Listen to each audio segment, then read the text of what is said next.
Donc, j'aurais commencé par remercier chaleureusement Charlotte pour nous accueillir ici ce soir. Les transports, c'est une compétence régionale. Et on devrait se dire du coup que ça devrait être assez bien réparti sur la région Île-de-France. Et pourtant, plus on s'éloigne de Paris, plus c'est la galère. C'est galère de se rendre à Paris quand on est ici. C'est des galères de se rendre à Paris aussi bien pour travailler que pour étudier, que pour profiter de la vie culturelle parisienne. Parce que le week-end, vu qu'on n'a pas de transport la plupart du temps, voilà, on a le droit aux bus de remplacement qui sont extrêmement efficaces.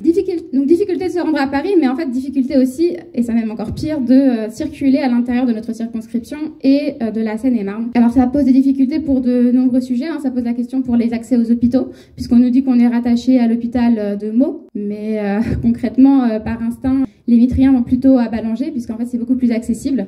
Ça pose des difficultés aussi pour l'accès à l'éducation, puisque se posent des difficultés pour accéder aux différents établissements du secondaire. Alors je pense notamment au lycée pro. J'étais professeure en collège, et quand se posait la question de l'orientation des élèves, on s'est souvent heurté à cette difficulté. Ça veut dire qu'on avait des élèves qui voulaient aller en pro, mais qui en fait finissaient par renoncer, tout simplement parce que c'était impossible pour eux de se rendre dans l'établissement de leur choix. C'était beaucoup trop long, voire complètement impossible en fait. Donc ça pose vraiment un vrai problème d'accès à l'éducation. Et je veux aussi souligner un exemple tout récent. Alors c'est pas dans notre circonscription, mais j'ai été frappée de voir une pétition là qui est en ligne depuis peu.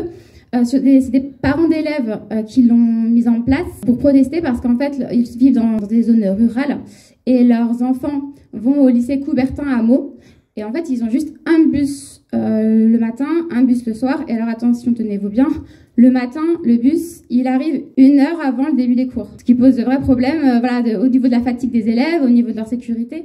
Et le soir, ils n'ont qu'à attendre 20 minutes, mais attention, le trajet est 2 fois plus long, ce qui fait qu'en fait, ils rentrent chez eux à 18h45. Donc on voit déjà que, à travers la question des transports, il y a plein d'autres questions qui se posent. Et en fait, c'est parce que de façon générale, ce sont deux visions de la société qui s'affrontent. Une vision de la société qui est individualiste, qui promeut la mise en concurrence, qui méprise les banlieues, et de l'autre, une société égalitaire et fraternelle, respectueuse de nos biens communs. Et c'est celle-là que nous nous attachons à défendre.